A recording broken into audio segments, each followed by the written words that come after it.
قال رسول الله صلى الله عليه وسلم রাসূলুল্লাহ সাল্লাল্লাহু আলাইহি ওয়াসাল্লাম বলেছেন লিল মুমিনি আলাল মুমিনি সিত্তু খিসাল, একজন মুমিন অপর মুমিনের প্রতি 6টি অধিকার রয়েছে। কয়টি অধিকার ভাই? 6টি বৈশিষ্ট্য অধিকার রয়েছে। মুমিন হিসাবে আমরা প্রত্যেকেই মুমিন, আমাদের ঈমান আছে। এই ঈমান থাকার কারণে আমরা কি মুমিন। এই মুমিন ব্যক্তি প্রত্যেকের একে অপরের প্রতি কি আছে? একটা অধিকার রয়েছে।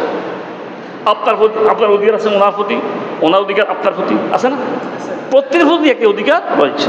সেগুলো কি? সেটা হচ্ছে যে ইয়াউবিদা মারেদা, যখন কোনো মানুষ, কোনো মুমিন বান্দা অসুস্থ হবে, রোগাক্রান্ত হবে, রোগাগ্রস্ত হবে, তাকে দেখা, তাকে দেখতে যাওয়া। হাদিস শরীফে আসছে দুনিয়ার কোনো লাভের জন্য নয়, দুনিয়ার কোনো বাহবা পাওয়ার জন্য নয়, কোনো মুমিন যদি কোনো মুমিনকে দেখার জন্য বের হয়, ফেরেশতারা ওই ব্যক্তির জন্য মাগফিরাত কামনা করতে থাকে, তাকে ক্ষমা করার জন্য ফেরেশতারা প্রতিযোগিতা করে কিভাবে কোন উপায়ে তাকে ক্ষমা করে দেওয়া হবে। ফেরেশতারা কি করে? প্রতিযোগিতা করে। একটা বৈশিষ্ট্য পাইলাম। তাহলে প্রথম বৈশিষ্ট্য কি?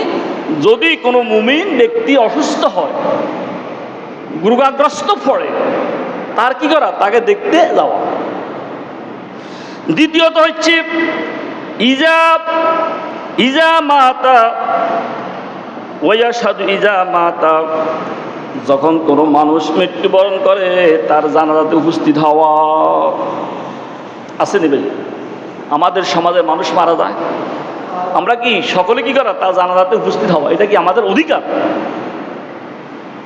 এই অধিকার জানাজার হচ্ছে একটা ফরজে কিফায়া। কি ফরজে কিফায়া? এটা হচ্ছে কিফায়া মানে যথেষ্ট, মানে পরিমাণগত যথেষ্ট। সমাজ থেকে যদি 2-4 জন লোক আদায় করে দেয়, প্রত্যেকের পক্ষ থেকে আদা হয়ে যাবে। আর যদি কেউ আদা না করে, সকল কি ভাই গুনাহগার হবে। এটা হচ্ছে পরিমাণগত কি কিফায়া। আর এটা হচ্ছে মাসালার ক্ষেত্রে। আর যিনি জানাজা নামাজে অংশগ্রহণ করুন না, কি ফায়দা আছে? রাসূলুল্লাহ সাল্লাল্লাহু আলাইহি ওয়াসাল্লাম বলেছেন, কোনো ব্যক্তি যদি কোনো জানাজাতে উপস্থিত হলো, অংশগ্রহণ করলো, ওই ব্যক্তির আমল নামাতে 1 কিরাত সওয়াব দেওয়া হবে। কয় কিরাত? বুখারীর হাদিস। কয় কিরাত? 1 কিরাত। তখন ইয়া রাসূলুল্লাহ মা মানাল কিরাত, কিরাতটা কি? কিরাত হচ্ছে মিসলিল জাবাল উহুদ, একটি উহুদ পাহাড় পরিমাণ সওয়াব। একটি পাহাড়, উহুদ একটা পাহাড়ের নাম। এই পাহাড়কে যদি পরিমাণ করা হয়, যত ওজন হবে, আমার আপনার আমল নামাতে ওই পরিমাণে সওয়াব লিপিবদ্ধ করে দেওয়া হবে।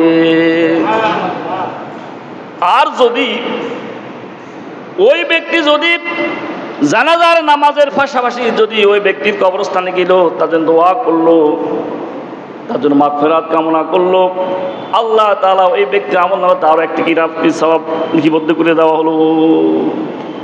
তাহলে 2টি কিরাত। কয়টা কিরাত ভাই? একটি হচ্ছে জানাজা অংশগ্রহণ করা, আরেকটি হচ্ছে কি? তার কবরস্থানে গিয়ে কি করা? তাকে তার জন্য দোয়া করা, দাফন কামন করে তার জন্য দোয়া করা। 3 নাম্বার যেটা হচ্ছে ইজা দাহু ওয়া ইউজিবুহু ইজা দাহু, যখন কেউ আপনাকে দাওয়াত দিল, তার দাওয়াতে সাড়া দেওয়া, অংশগ্রহণ করা। আমাদের সমাজের মধ্যে আমরা কি করি? দাওয়াত দিই। প্রতিবেশীকে আমরা দাওয়াত দিই। দাওয়াত দেওয়া কি? সুন্নত। দাওয়াত দেওয়া কি ভাই? সুন্নত। আর দাওয়াতটা গ্রহণ করা কি? ওয়াজিব। যখন আপনি দাওয়াতটা গ্রহণ করছেন, আপনার দাওয়া কি? ওয়াজিব হয়ে গেল। আর গ্রহণ করার পর কেউ যদি না গেল, তখন তার জন্য কি কবিরা গুনাহ হবে। এখন প্রশ্ন হচ্ছে, সকল দাওয়াত অংশগ্রহণ করা যাবে কি যাবে না? এটা প্রশ্ন আসে।